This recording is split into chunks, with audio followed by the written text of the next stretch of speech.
LeBron is the scoring champ. Mahomes and the Chiefs reign supreme. So does that mean Kansas City's a dynasty? KD is in Phoenix, meaning a new shift in power in the Western Conference. NBA All-Star Weekend is upon us, and an injury might hinder the USA's chances in the World Baseball Classic. It's a lot in store for this one. So let's start the show.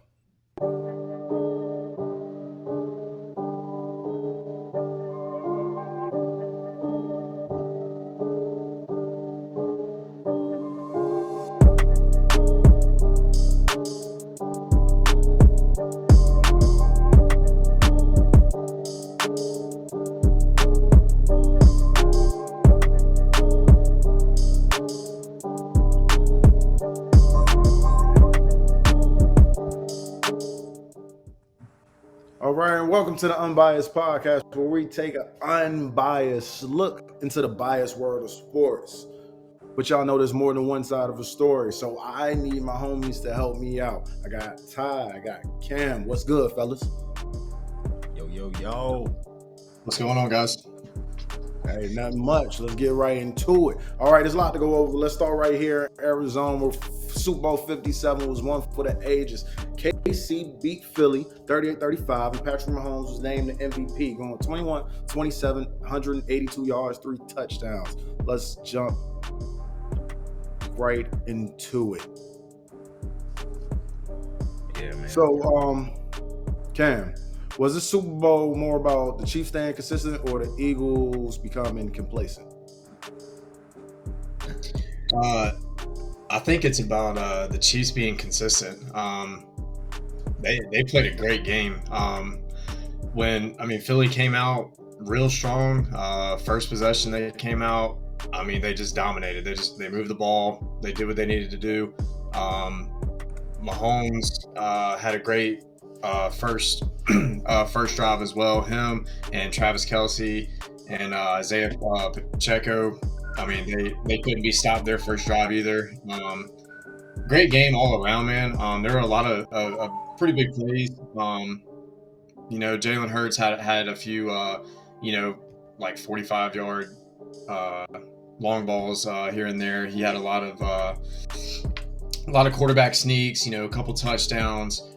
We saw that Mahomes, being hurt, still doing his thing, running whenever he was still hurt. But Kansas City just didn't give up, man. Andy Reid coached a great game. He made the right calls at the right time. It was a hard fought game, and it was a great game. I enjoyed every bit of it, man. It was an awesome game. But I really think that Kansas City won this game 100%. They fought for it.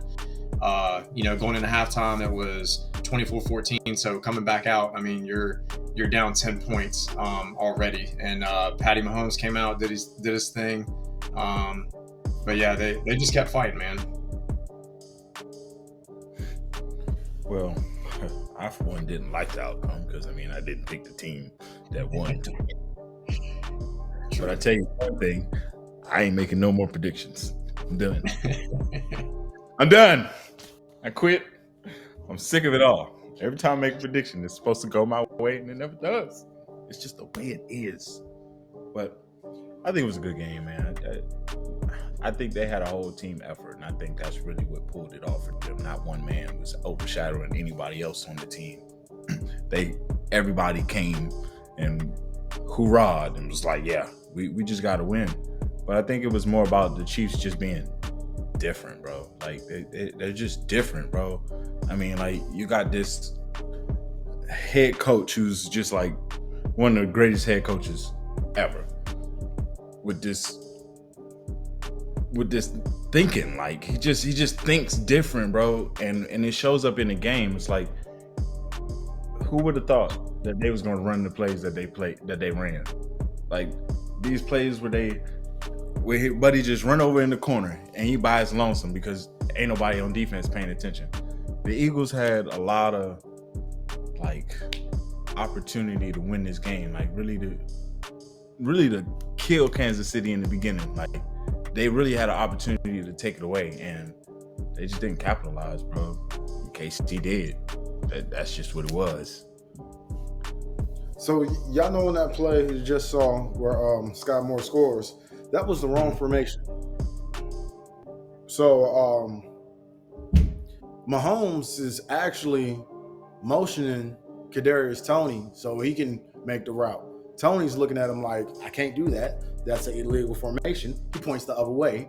Mahomes looking like, all right, bro, cool. Scott Moore goes in motion, and nobody picks him up. So that just goes to tell you the fundamentals that these guys understand. And we seen it last playoffs with the 13 seconds, but we understand the fundamentals that is Andy Reid and Patrick Mahomes and the Kansas City Chiefs.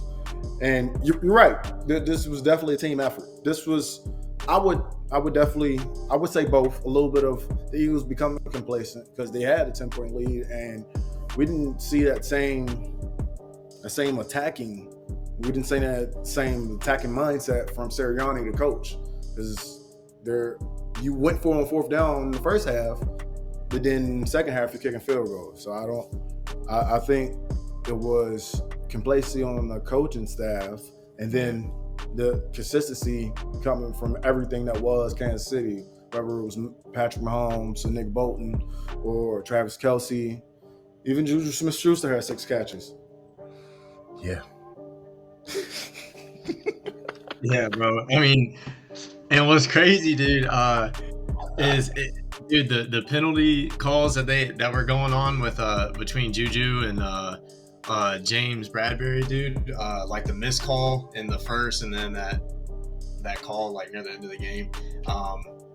Bro, that was a makeup call, bro. That was such a makeup call for the first one. That was kind of a game changer moment, but Man.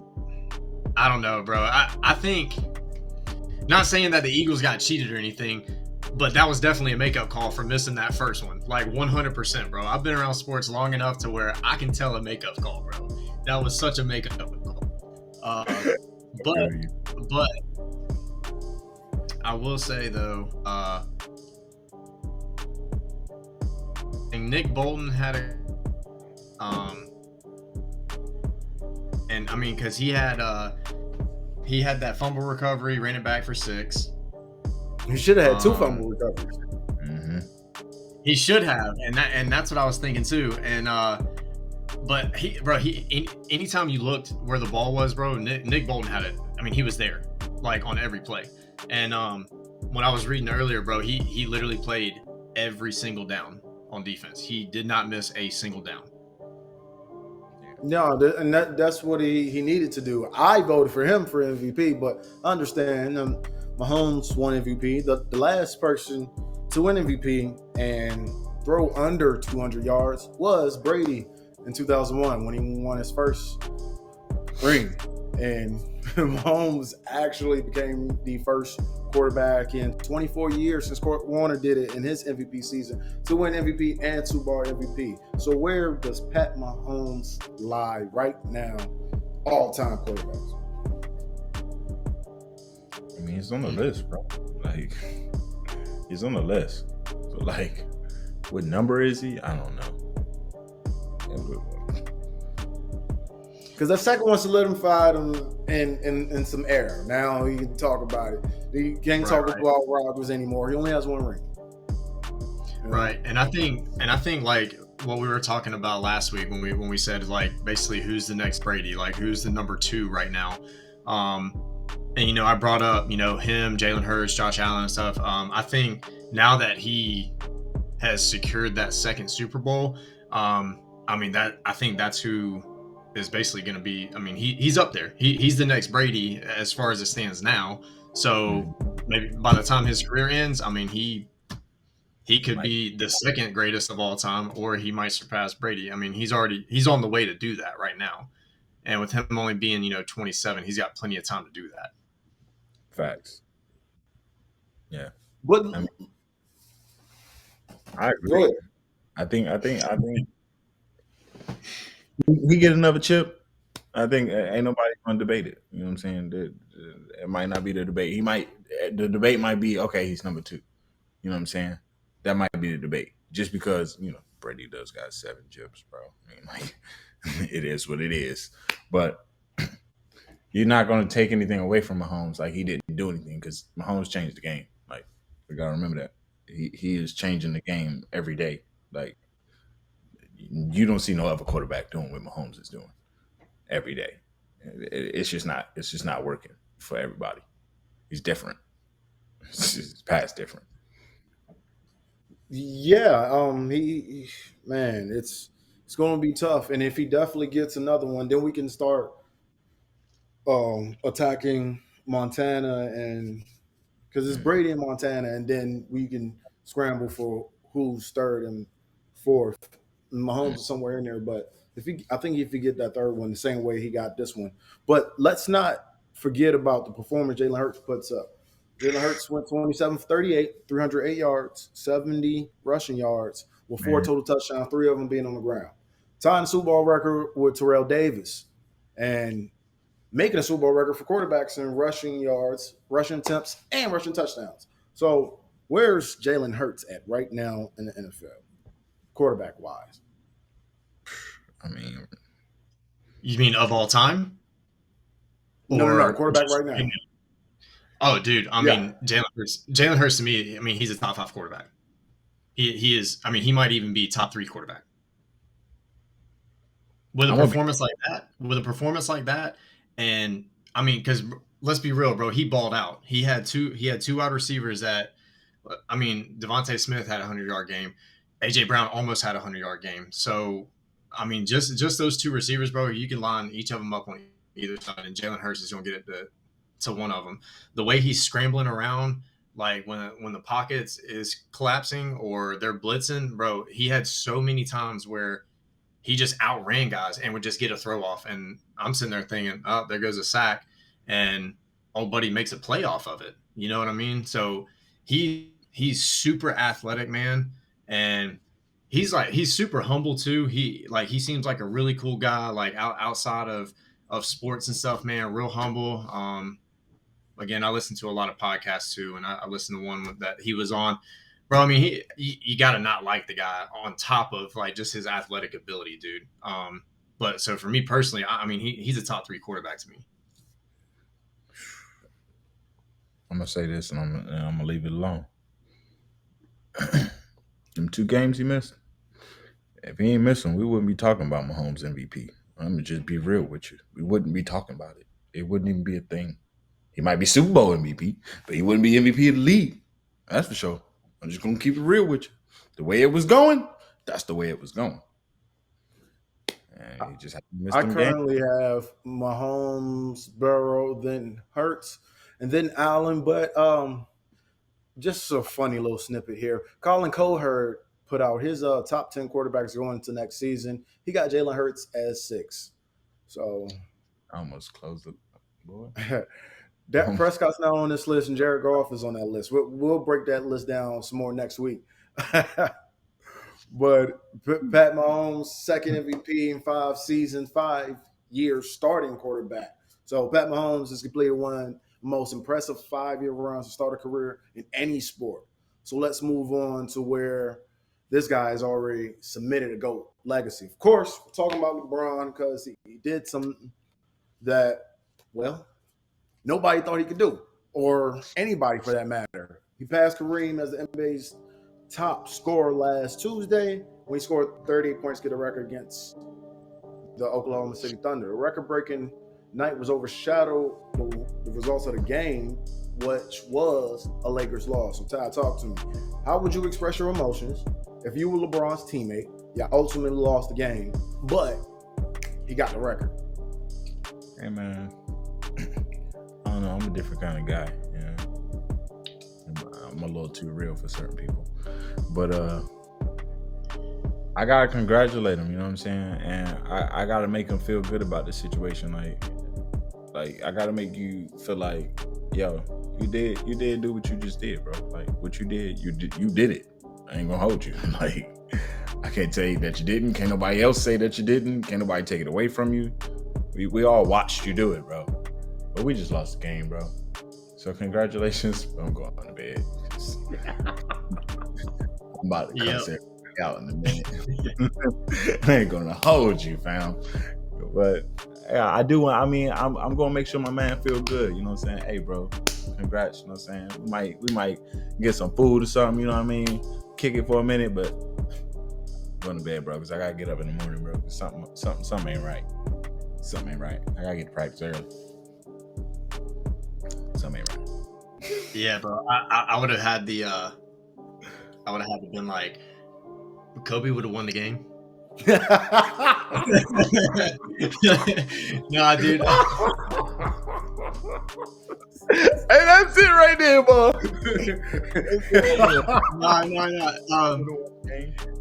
Honestly, I don't know, man, because like part of me would have been like, "Hey, bro, congratulations, we lost the game," and like, or I just wouldn't have said anything. I would have been like, "Hey, bro, we lost." I'll tell you congratulations when we go out and celebrate later on, because you know there's gonna be a party to celebrate it. So I'll tell you congratulations then when I got a little bit of beer, maybe a little bit of liquor in me. But I'm still mad about that loss, bro. Just know that. Oh no! I'm pissed about the loss and here's why I'm mad, because the ceremony. If you watch the game, the ceremony stops right after he makes the bucket. Starts. The ceremony starts after he makes the bucket. They pause for about 15 minutes of real time. Kareem give him a basketball and all that. Y'all couldn't wait till after the game to do that. Y'all already home. Yeah. Man, Kareem did not look happy though, for real. Too excited about he talks. As much as he was like, oh yeah, he looking like I only took 1 3-pointer. Real only live. one, LeBron. Nobody worried about that. No, I think, and then Westbrook and Pat Beverly gets traded. It's just, I don't know, because LeBron's in the huddle like, all right, let's go win the game. I don't know if anybody on that team was like, oh yeah, we got a game going now. OKC wasn't playing that. Shea Gilgeous Alexander, he was like, I don't give a fuck about his record. Right. Yeah, he's over there like, LeBron, scoring record and a win? Nah. He's not a player. No, buddy. Can't beat me, baby. No, buddy. And then like the kids go up there, Bronny and Bryce come up to him, they like, so if I'm Bronny and I'm Bryce, I'm dapping him up. So dad, y'all finna win, bro. Like, y'all niggas losing, bro. Like, for real, like, it ain't looking too good for y'all boys. Yeah, bro. I really hope Bronny hit him with that line. Just imagine, bro. Your kid comes up, hey, Kobe would have won that game though. Kobe would have won that. Man, that's great. That's great. Because you can't say Mike, because you know Mike would have won the game. But like, man, that's good.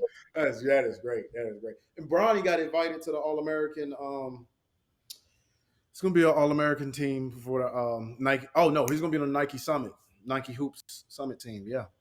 Fact. All right, good for Bronny. But here's the thing, like you said, like when we were watching the game, I was like, are they really about to stop the game for them to give this man an award? Don't that happen at the end all the time? Mm-hmm. They ain't stopped the game for Kobe. They took a little second. We went and sat down. That's what I'm used to. Like, commercial, and we came back to the game. Yeah, I'm used to something like real quick like that. Yeah. When Steph broke the 3-point record, same thing. Boom. Yeah. All right, cool. They waited till after the game to give him his jersey and all that other stuff.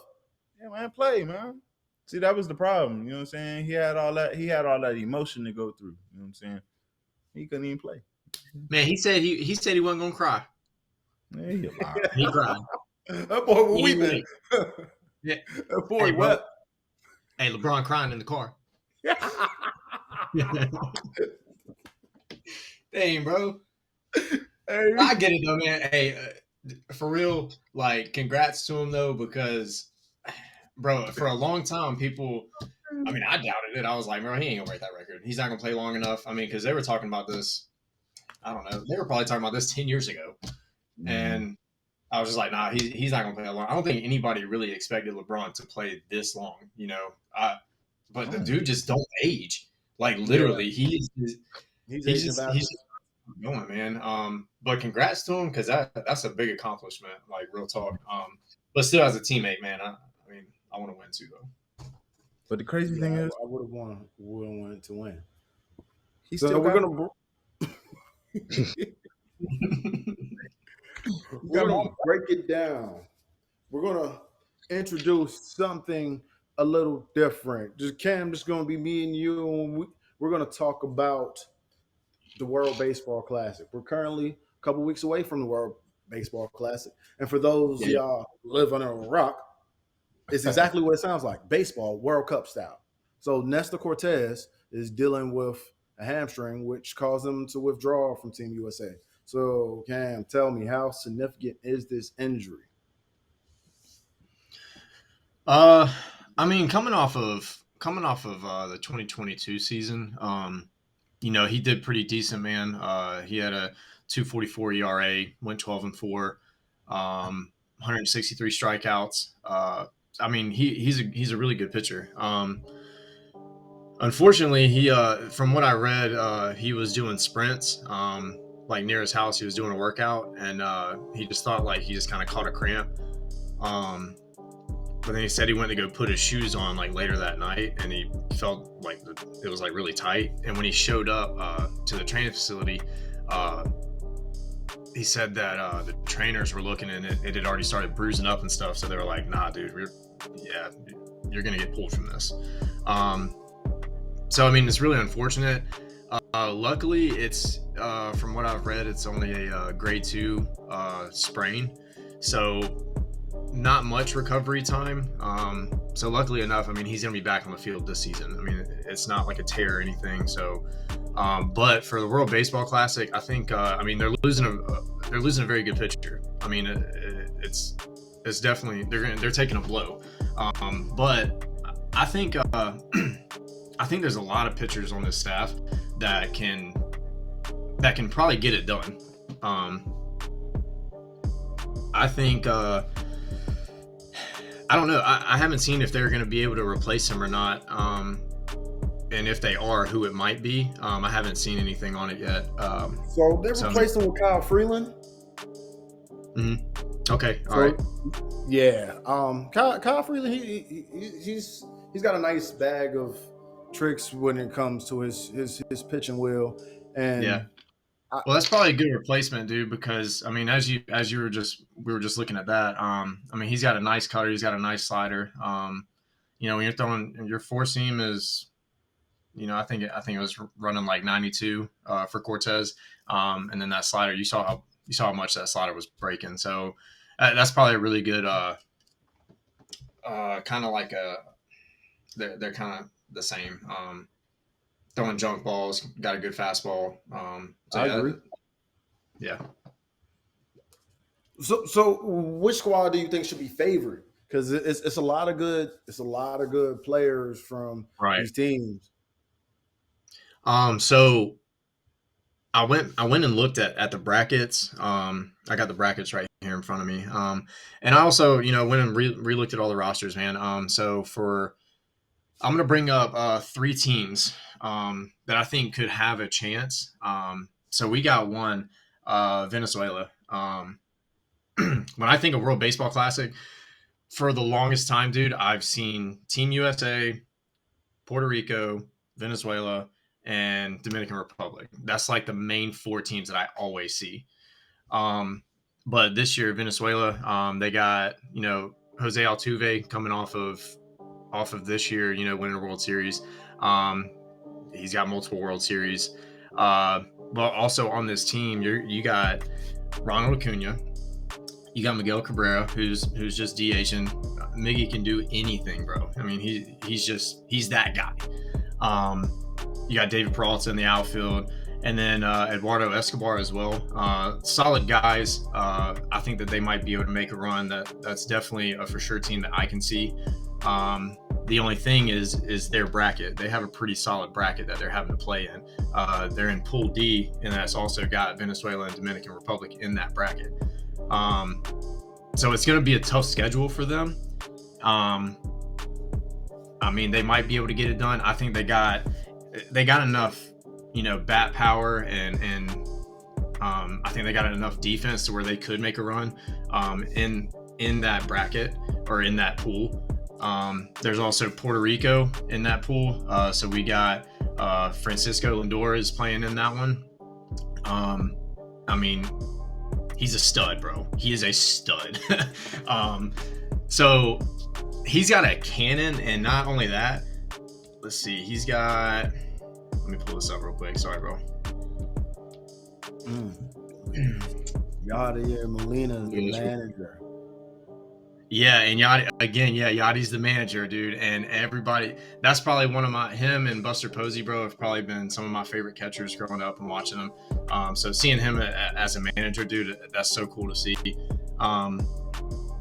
But yeah, so Francisco Lindor, bro, is coming off this season, and he had 107 RBIs. So, dude, he's got a bat. He had a 270 average, 26 home runs, 16 stolen bases. So he's quick, he's fast, he can hit. And that's exactly what people want in baseball. And dude, I mean, I like watching him. When he went to the Mets, I was like, damn it. Because the Mets are obviously in the Braves, in our division. I was like, damn, dude, Mets are gonna be great. But they also have Javier Baez, Martin Maldonado, and then Manuel Rivera. So they got a pretty good squad too. And then last but not least, Team USA. Mike Trout. We got Mike Trout coming up, dude. Mike Trout is just like, if I just think of anybody with power outside of Aaron Judge, Mike Trout is that guy. You know what I mean? Unfortunately, Mike Trout has not had the best career as far as like postseason. Getting some wins, winning a World Series. I really hope that he can get there one day. But I think Team USA is a really good squad, man. You got Trey Turner on there, Mike Trout, Will Smith, Jeff McNeil, Paul Goldschmidt, Pete Alonso, Nolan Arenado. I mean, just solid squad, dude. There's so many stars on that team. So for me personally, I think those three can make a run. But I think that Team USA might have that extra edge, man. I just think they just have more players that can compete and that they can get it done. I believe in Team USA because of those guys that you talked about. McNeil guy, Mike Trout, Trey Turner. Of course, you can't be a Natty's fan without just all that nostalgia of everything that Trey Turner did for the organization. But I everything that I like about USA, I like even more about that Puerto Rico squad. I like Francisco Lindor, Javier Baez, Yadier Molina is their manager. I think that might just give these guys an edge. But that's where the USA will have an edge because Ken Griffey Jr. would be the hitting coach for our guys, for the Americans. So I can see a USA Puerto Rico World Baseball Classic final. I think and also I completely forgot. I didn't even mention Mookie Betts too. I mean, so that's just another name we're throwing out there that, I mean, they're stacked, man. Team USA is stacked. Yeah. But again, so is Venezuela and so is Puerto Rico. We'll see, man. I mean, all these other squads, bro. I mean, I don't know, Japan, Korea, Australia. I went on Australia's team and I was like, I don't even know who half these guys are. They didn't even. There wasn't even a picture of them next to their name. So I was like, this guy, I don't even know who he is. You know what I mean? That's that extra baseball that used to come on AFN when we'd be on deployment. Yeah, yeah, dude. And like, no shade to them or anything, but like, I mean, I just don't.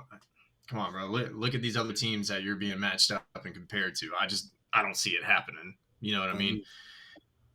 Baseball is one of those games, though. Anybody can beat anybody. Depends on how pitcher's doing. No errors, bats are moving. Anything could happen. But I mean, just from who's won the last within the last 10 years, the same names you're always seeing, the same teams, stuff like that. Those are the same three that I have to pick from. But yeah, I got Team USA, man. All right. World Baseball Classic from March 7th to March 21st. Real quick, before I got you right here. What do you think about the pitch clock for the new rules being implemented in MLB? Dumbest thing. So I mean, dude, I was I pitched in college, and it really is a pitcher's game. Like the pitcher should be able to take as long as they want to. You don't like this ball you're using? Let me get another one. Don't like that one either. Let me get another one. Wipe my hands off. Cool. Take my hat off. Let me relax. Whatever. I mean, I don't. I hate that. I hate the play clock stuff, man. I think it's stupid. Baseball is. It's not a game that's supposed to be rushed. That's the whole point of it. That's like saying, if that's the case, why don't you put a play clock on? You can't. I don't know. You can't hit over like 5 foul balls. Yeah, there it Like is. you get a limit on foul balls. I mean that's just the same thing. Like it doesn't make any sense to me. One thing I do like though, they're talking about the robot strike zone. I think they started implementing that in some of the minor league teams already. But I think that would be pretty cool to an extent. Not for out in the field though. Out in the field, like if they try to have some kind of, I don't know, robot or just Yeah. camera or whatever to try to call stuff. I hope that they don't ever try to get to that. But the strike zone, that is one thing that I think would be pretty beneficial. And that Yeah, alone would make the game go by faster too. Yeah. Yeah, but the hell with rushing the game though. Like, Oh, right. But that's what I'm saying. Like if you're trying to not like if you're trying to rush the game, then do that because a robot is going to see balls and strikes, right? So it's going to be correct from what you're saying 100% of the time. So if there's like if a pitcher throws 3 strikes and a normal ump is like, oh, that was 2 balls, right? So now you're running you're running into the problem of the ump is prolonging the game because he can't make the right calls. right. So you get the robot strike zone back there and makes the right calls. That can speed the game up enough. I think the play clock with the pitching is just stupid. Oh yeah, we'll see how it works. We got, like I said, World Baseball Classic March 7th through the 21st, and of course, we're gonna start back with World's greatest pastime in April for spring training. All right, Cam, we gotta go. We got some prior engagements. We gonna see you next week, Cam. We sign off. See y'all. Mike. All All right, right, and now let's break it down, man. We had a very, very, very busy trade deadline, NBA last Thursday. There's been like a shift of balance in the NBA. So the big names, of course, Kyrie Irving's in Dallas, KD's in Phoenix, Jay Crowder is joining Milwaukee Bucks. The Lakers get D'Angelo Russell, and the Clippers get Eric Gordon and Mason Plumlee. Meanwhile, John Wall, Patrick Beverly, Russell Westbrook are going to hit the buyout markets. Fatah, keep it a buck. Which team got in a better position to win a chip in June? I gotta go with Phoenix. I mean, when you add KD to any team, I mean, your team tremendously gets better. That's just what it is. You can't stop him from scoring. And the rest of their team, I mean, as long as they play pretty decent like they've been playing, I think they got an opportunity to make it. But I mean, I do like this Dallas team with Kyrie over there. I mean, they are the first team, 2 teammates in the first game score over 30. So I mean, it's just like, can I doubt them? No, but I don't think Dallas plays enough defense to ensure that they take games away or can stay in games. I think if you just got Kyrie and Luka scoring by themselves, you're gonna be short. You're gonna be short some points. It's just because they just can't do it alone, and the rest of the team needs to catch up. But I honestly, I like that Crowder move too, though. I ain't gonna lie to you. I think that's gonna be something interesting to see. I don't know if the rest of the team gonna show up because it's LA, bro. It's LA, bro. We've been waiting on them to do what they were supposed to do for years, and, and including that's both LAs, but that's just the situation that they all in, unfortunately. Yeah, I don't I don't know if the Lakers can. Well, the West is kind of jumbled up, so it's tightly packed. They're a 5 game win streak away from being the fourth seed, or 5 game lose streak away from being all the way out of it. So I don't know. The Lakers are one of the wild card teams. I feel good about the Warriors because the Warriors got Gary Payton Jr. back. They grabbed him back for James Wiseman, the number 2 pick. It just didn't work out for those guys. It happens. But I gotta say that Phoenix is definitely in the best position to win a chip. I think Boston, they didn't get any big names, but they got some shooters to complement Tatum and Brown. So I think Boston, with the moves that they're making and continuously making, um, they've maintained their position. The Suns and Dallas are definitely in better positions to do it. But I've heard other sports analysts say it, and I'm going to say it myself. If I had to choose between first round exit and a NBA Finals appearance for the Dallas Mavericks, I'm gonna choose first round exit. Every day. I ain't gonna lie to you. Um, Just I, simply I go. can't say the same about the Suns though. The thing is, in Dallas, we don't know who's going to get the last shot, and they don't know who's going to get the last shot. Apparently. Apparently not. Like, I don't understand. I don't understand. Either one of you take the shot. I don't care. Somebody take the shot, miss it, get the rebound, the other person take the shot. Can we talk this over before the game? Because Like, that's something we used to do when we was growing up. Like, who got the last yeah, shot? we're in the gym when we're doing practice. You're supposed to be practicing. I don't understand. So should the Suns be overwhelming favorites now that KD's back? No, I still got the Warriors in the conversation, my boy. Just especially with a healthy Steph, I got them in the combo any day. That's just what it is. It just seems that the West is too stacked. There's Yeah, a lot of things going on in the West. The Nuggets are still number 1, and then Ja said he's still fine in the West, and the Grizzlies are still second. And yeah. then there's the Sacramento Kings. The Sacramento Kings. It's unfortunate because I don't care who the 6th seed is, whether it be the Warriors, Clippers, the Mavericks, the Lakers. They're going to lose their first round playoff, and it's unfortunate.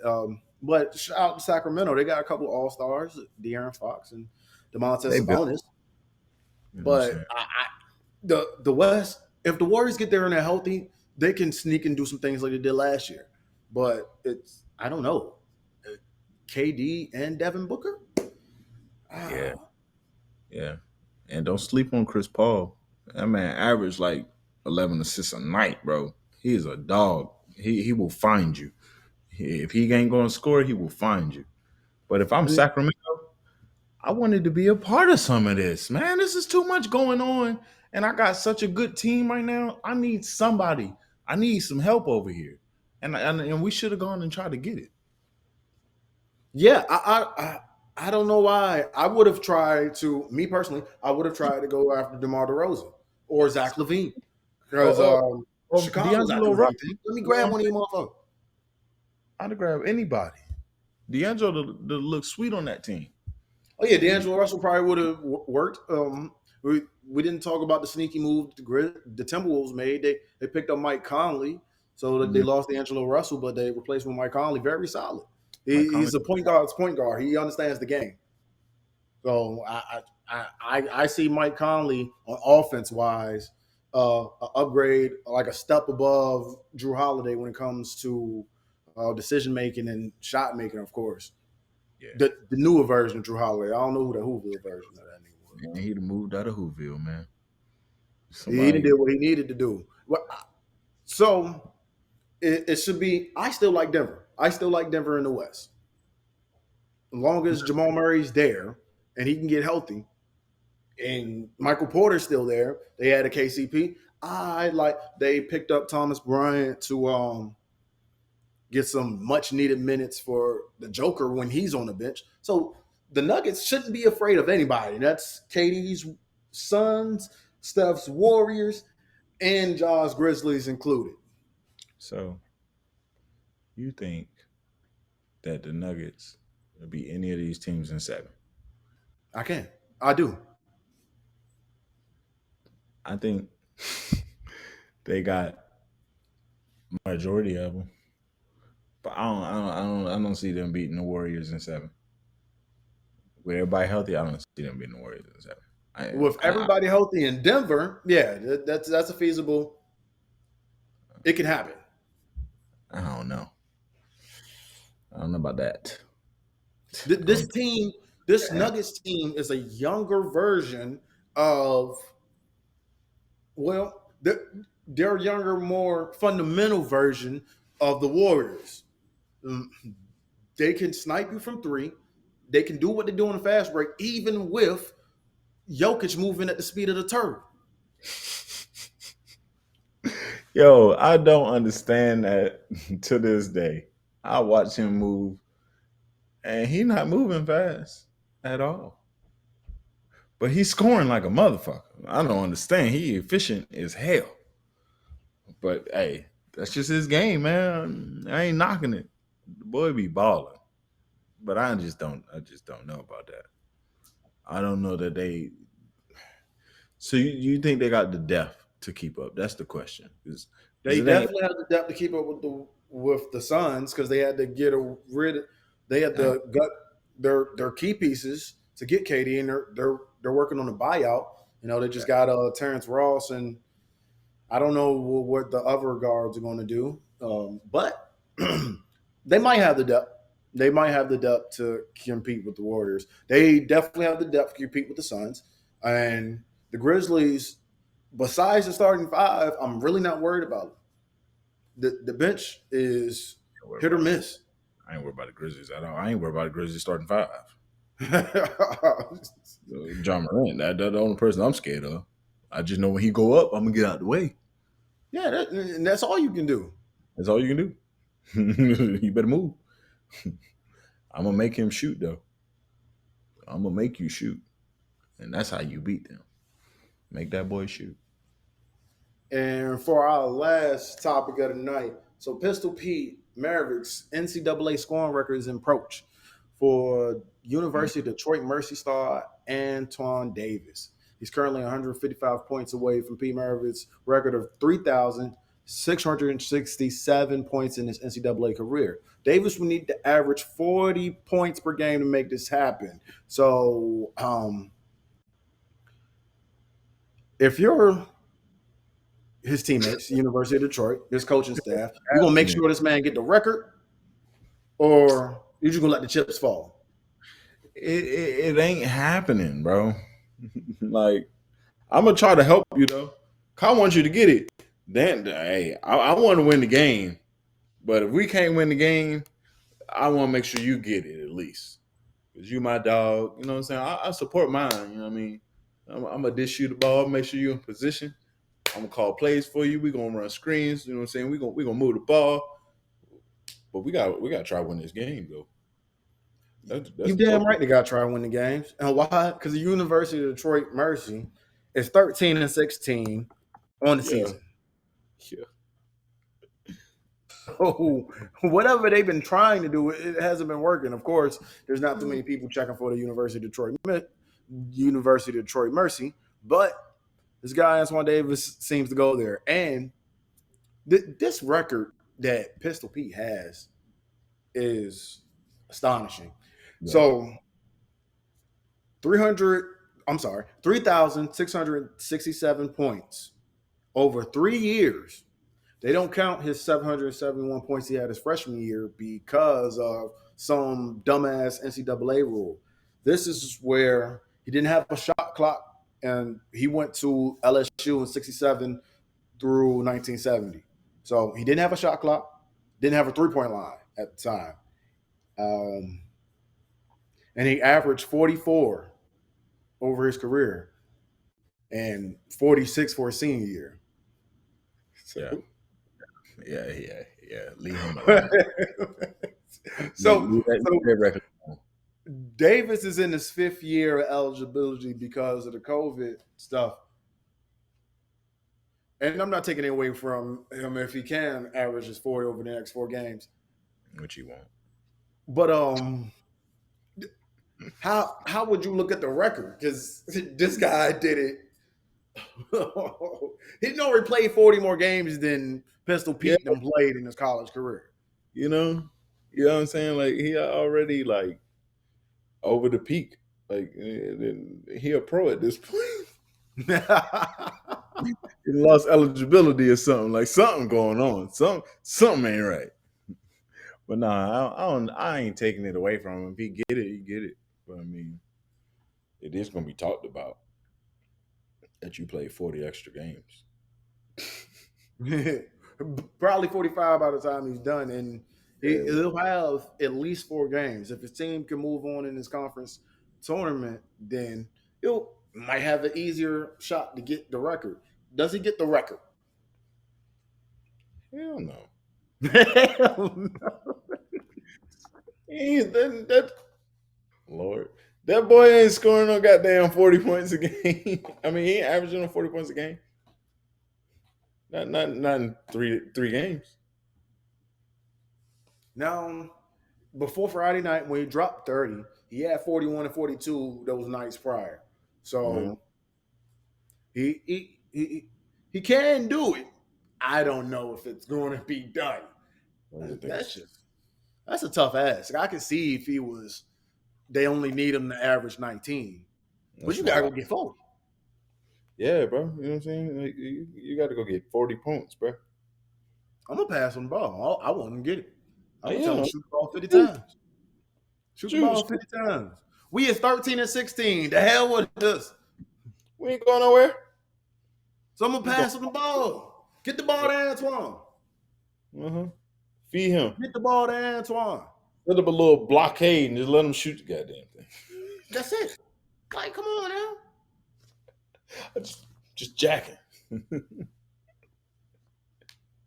All right. And we've come to that point in time. Now, you'll join the full panel next week as we break down Colin Cowherd's top 10 list of quarterbacks. It's actually rather hilarious. Like I said, Dak Prescott's not on the list, and Jared Goff is on there, and Jalen Hurts is at 6. Lamar Jackson's on that list as well. I'm not saying he's not a top 10 quarterback, but going into next season, we got to figure this out. We'll break it down and a lot more. But you know how we got to end this. You ready? Cam's not here, but he'll see it. Let's do it. Okay. All right. So, why is it so cheap to throw a party at a haunted house? First of all, when you took that break, I was like, why is what so cheap? Why is it so cheap to throw a party at a haunted house? Because it's haunted? Because the ghosts bring all the booze. Man, run it!